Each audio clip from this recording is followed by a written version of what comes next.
Hello and welcome to Niaga Spotlight with me, Tamina Kowski. Niaga Spotlight goes through the week in business and future affairs, market watch, industries, analysis and insights. We've got you covered right here on Niaga Spotlight.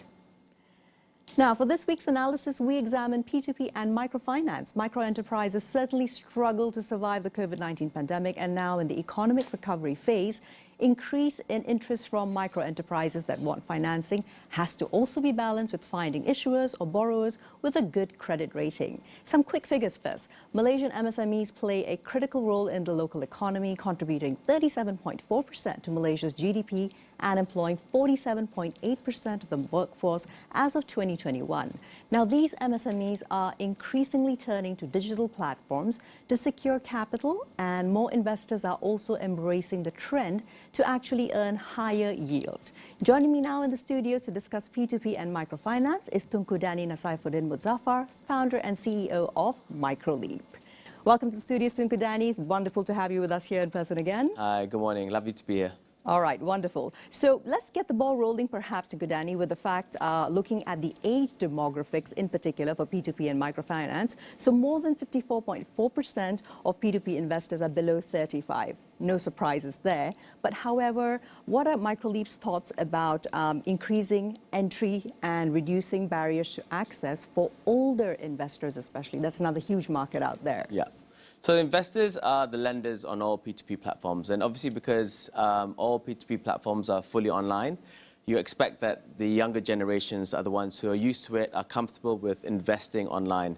So what does tend to happen is that the older generation who don't know how to use an iPad or not that great on with a smartphone, you don't get that access or penetration for P2P financing.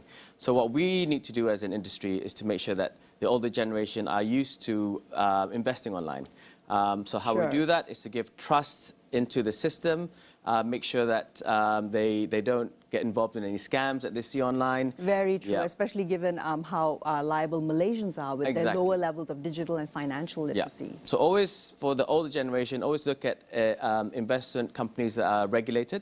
Like for P2P financing operators, are all regulated by Securities Commission or anywhere that's BNM, and then they will feel comfortable in investing.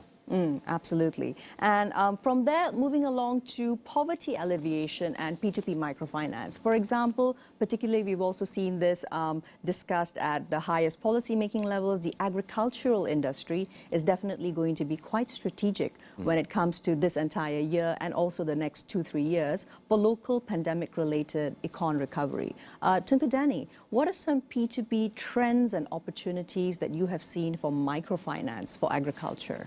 Yeah, so the great thing about it is that the government is cognizant of the fact that the agriculture is a key strategic industry for Malaysia, and food security is what the country needs. So under the P2P financing landscape, the government will put in, for every 2 ringgit raised on the platform, the government will put in 1 ringgit into an investment note.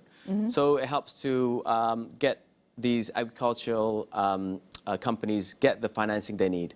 And that goes for microfinance, also macrofinance. So we as an industry do look at agriculture companies, and if they need our help, then we're happy to give it. Right. And when you were speaking about the fact that it's not just microfinance, but also macrofinance, how does P2P help to bridge and also reach those who are from the macro background? So what you do, a lot of the P2P financing market is filled up with invoice financing. That's for the bigger companies. So they have an invoice, they don't get paid for 3 months, but they need the money now. All the P2P financing operators will finance up to 80% of an invoice. So they get money now, 3 months later they get paid back when the company gets paid back.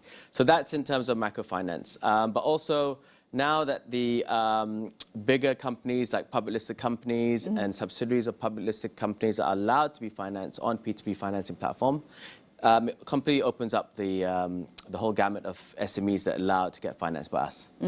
Very interesting indeed. And moving from there, Tunku Danny, into social capital, social collateral, these are two key anchoring fundamentals when it comes to active growth and further potential. But however, what are microLEAP's thoughts on better risk control to match business growth? We, of course, have plenty of lessons that we've learned globally from the collapse of China's initially very successful P2P industry? Exactly. So I think how you manage defaults should always start at the credit risk operation stage.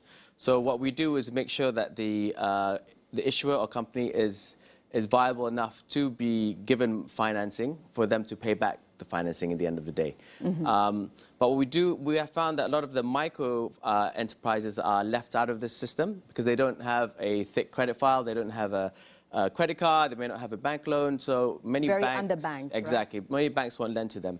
So what we use in microLEAP is psychometric testing, which is an alternative credit score method.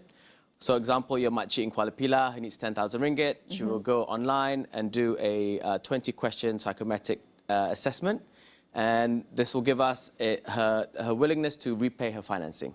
So that feeds into our credit risk algorithm and gives us a low, medium or high risk, and then we would find out what is the profit rate, if it's Sharia compliant, or interest rate, if it's conventional, that is in tune with that specific risk. Tunku Danny, thanks so much for focusing on that specific point of financial inclusion for those who are especially in the rural areas. But however, if you could lightly touch upon how would we get to the point where that makcik in Kuala Pilah, for example, is able to go on and take the psychometrics that are available from microLEAP, for example? I think financial literacy is very key for the country, especially for these makciks in Kuala Pilah and all around Malaysia. And also they will need to not just learn financial literacy, but also online financial literacy. Sure. So how to use financial services online, and how to manage their funds when they get it.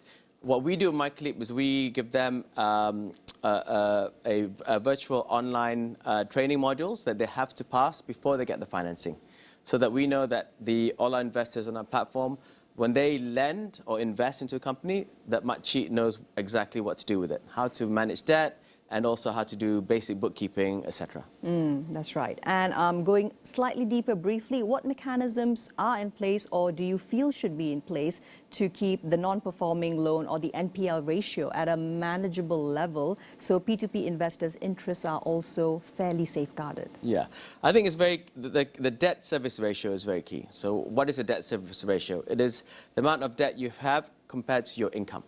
So normally, a good range is between 50 to 60% debt service ratio. If it's higher than that, it's too risky. So we have lots of micro enterprises coming in asking for an amount that is too high for the debt service ratio. We'll tell them that, look, it's something you cannot afford. But if you apply for less, then you can afford this. Will this be all right for you? So that minimizes defaults and makes sure that the investors' funds are protected. There you go. All right. Thanks very much for elucidating that. And let's go into a little bit of a discussion about CIF Malaysia Co-Investment Fund, which generally very recently received an additional 40 million ringgit allocation under Budget 2023. So when it comes to CIF, what further opportunities are there to maximize this additional allocation, especially in support of MSMEs, in your perspective? So the great thing about the CIF fund is that for every 4 ringgit raised on an investment note, the government will put in 1 ringgit. So the government is helping the local economy, helping small businesses get the financing they need. And right now, they're trying to help the agriculture sector, as you rightly pointed out, but also they're looking at generally. So we're looking at they're quite sector agnostic. So for them, it's just helping the local small businesses get the financing they require. Absolutely. So it's quite interesting because when it comes to Securities Commission data, it also shows that P2P financing has burgeoned 122% since 2020. So that must be very encouraging for the sector overall. Can you tell us whether that comes with any caution or perhaps some trepidation on the side of rapid expansion, which also brings a much higher risk to a sector? Yeah. I think the great thing about the Securities Commission is that they do regulate the industry very well. They first came out and gave out 6 licenses. The second batch, they came out and gave 5 licenses. And now they opened up again. They haven't confirmed how many licenses they're going to give out, but they do it in staging and batches so that the economy and the people get used to how it all works. We don't want to be what happened in China, where there were like 2,000 P2P financing operators and a lot of them went bankrupt. And in the end, the Chinese central bank said P2P is actually disallowed. You're not allowed to do any P2P financing at all. Absolutely. And Securities Commission has done well in regulating the industry to make sure that it grows at a steady pace. And they also allow a lot of innovation. They like to see companies that are going online and doing different things. So in terms of regulation, Securities Commission is doing the right thing. Wonderful. Tunku Danny, thank you very much for sharing those updates with us, especially about P2P and microfinance. With that in mind, it's all time for a quick break now. Stay with us and we'll be right back here in the studios with me, Tamina Kausji, on Niaga Spotlight.